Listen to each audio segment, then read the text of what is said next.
ما زال موجود في الامن عندنا؟ اكيد طبعا اختراق جامد جدا جدا، يعني مطار زي ده المفروض ان هو يكون اكتر تامين في مؤسسات الدوله كلها تكون في المطار.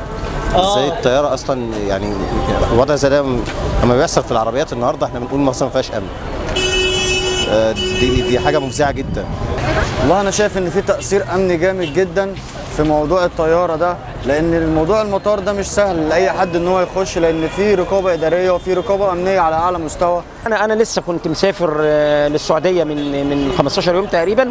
لا شايف في برضه لسه في المطار برضه في بعض الامناء مش مركزين، بعض الضباط حتى الشرطه اللي قاعدين على الكاونترات بيتكلموا موبايل كتير، ماسكين قدامهم نت، يعني الى حد ما لسه في كسور امني.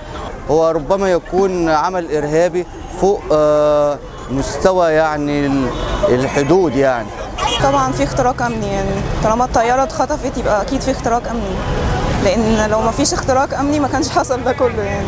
الاجهزه اكيد اللي موجوده في المطارات النهارده عايزه تستحدث، وعايزين الناس اللي هي موجوده على الاجهزه دي تدرب تدريب كافي عشان خاطر ايه حاجه زي كده ما تعديش منها.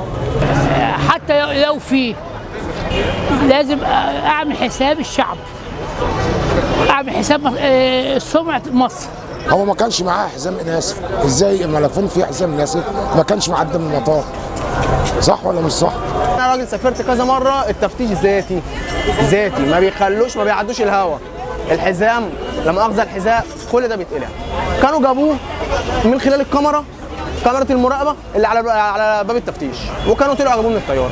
انا شايف ان هو لا فيلم، لا عايزين يعملوا اي حاجه يضربوا السياحه، يقيلوا الناس بالحاجات اللي موجوده فيه.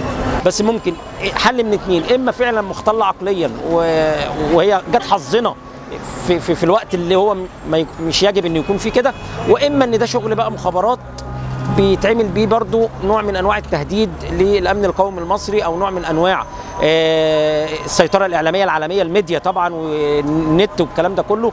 واحنا يا دوبك بنشم نفسنا في ان بدا ينزل لنا 5-6 سايح، بعد ما كان بينزل 50-60 الف كل اسبوع، 5-6 واحنا بنشير على العالم كله ان بقت عندنا شبه سياحه امنه.